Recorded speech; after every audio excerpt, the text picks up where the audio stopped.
আচ্ছা, আজকে আবার আমি শুরু করছি ক্লাস 6-এর কোষে দেখি 8-এর মেট্রিক পদ্ধতি অষ্টম অধ্যায়ের পেজ নাম্বার 105-এর এই অঙ্কগুলো। 5-এর অঙ্ক তো 6-এর অঙ্কটা দেখাচ্ছি। ঠিক আছে, আমাদের বাড়ি থেকে স্কুলের দূরত্ব এত কিমি, ঘন্টায়, তাই তো? ঘন্টায় এত কিমি বেগে সাইকেল চালিয়ে কত সময় স্কুলে যাব? ঘন্টা মানে 1 ঘন্টা। তার মানে এখানে চেয়েছে সময়টা চেয়েছে, তাহলে ঘন্টাতে এপাশে থাকবে, যেটা চাই সেটা এপাশে থাকে, তাই তো? আচ্ছা, তাহলে আমাদের অঙ্কটা কি দাঁড়াচ্ছে?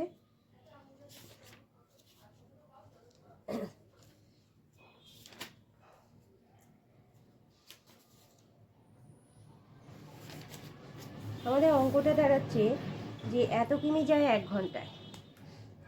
এই যে 10.2 কিমি যাচ্ছে, কিমি যায় 1 ঘন্টায়। তাহলে 1 কিমি যাবে কত ঘন্টায়? 1 এত ঘন্টায়। আর এখানে কত আছে? 51 কিমি। 51 কিমি যাবে কত? 1 এত 2।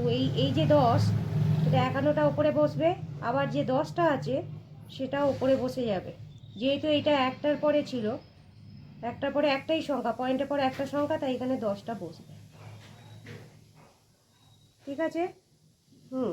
তাহলে আমাদের এবার যদি আমরা কাটাকুটি গুণ করি, তাহলে এটা হিসেব মতো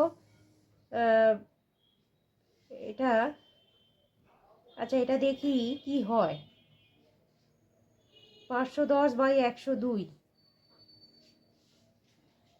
যদি ডাইরেক্ট ভাগ করি, দেখি ভাগ করলে কি হবে। 5 দিয়ে যদি করি, 5 দুগুণে 10, 1 নেমে গেল, 5 একে 5, 510। তাহলে এটা কত হলো? 5 ঘন্টা। ঠিক আছে, দেখো 102কে যদি আমি 5 দিয়ে গুণ করি, তাহলে 5 দুগুণে 10, আর হাতের একটা নেমে গেল, তাই তো? হাতের একটা নেমে গেল, 5 একে 5, 510 হলো। 5 ঘন্টা ডাইরেক্ট ভাগ করে দিলাম, এটাও হবে। নেক্সট অঙ্কটা দেখাচ্ছি, 6-এর অঙ্কটা। এইরকম 4টি বিস্কুটের প্যাকেটের ওজন বলছে এত গ্রাম হলে একটি প্যাকেটের ওজন কত হবে, তাই তো? ওজনটা চেয়েছে, মানে এপাশে এটা রাখতে হবে। একটা প্যাকেটের বলছে একটি প্যাকেটের ওজন কত হবে।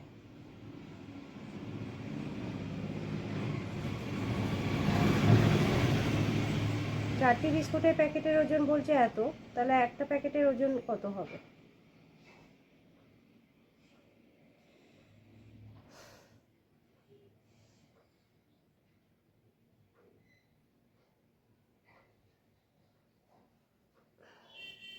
তাহলে হবে 4টি বিস্কুটের প্যাকেটের ওজন,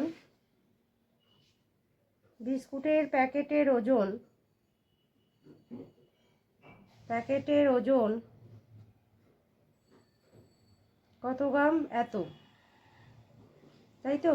তাহলে একটা প্যাকেট বিস্কুটের প্যাকেটের ওজন কত হবে? এটা বাই 4। আচ্ছা, এবার যদি আমি ইকুয়াল টু যদি পয়েন্টটা তুলে দিই, এইটা দশমিকটা, যেহেতু দশমিকের পর একটাই সংখ্যা আছে, তাহলে যদি তুলে দিই, তাহলে এটা কি হবে?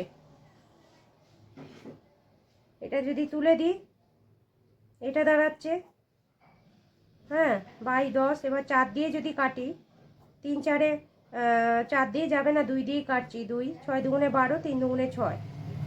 ঠিক আছে, আচ্ছা তাহলে এবার আমাদের দাঁড়াচ্ছে, আমি 2 দিয়ে কাটলাম, 6 দুগুণে 12, 3 দুগুণে 6, 63/20। এখানটা দেখাচ্ছি 63/20 যদি হয়, ভাগ করছি, 3 কুড়ি 60, 3 পয়েন্ট দিলাম, 0 এলো, হ্যাঁ, 20 1-কে 20, 0 এলো 1, পয়েন্টের জন্য 0, 5 কুড়ি 100, তাই তো? তাহলে 100 হলো, এটা 100। তাহলে ইকুয়াল টু, তাহলে হতে 3.15 গ্রাম। ঠিক আছে, 3.15 গ্রাম, এটাই অ্যান্সার। হ্যাঁ, আমাদের তাহলে একটা প্যাকেটের ওজন কত হবে? সুতরাং একটি প্যাকেটের ওজন, প্যাকেটের ওজন 3.15 গ্রাম। ঠিক আছে, আমার এই চ্যানেলটিকে অবশ্যই লাইক ও সাবস্ক্রাইব করো, আমি তোমাদের পরপর অঙ্ক করে করে সব দেখাবো নেক্সট ভিডিও। ঠিক আছে।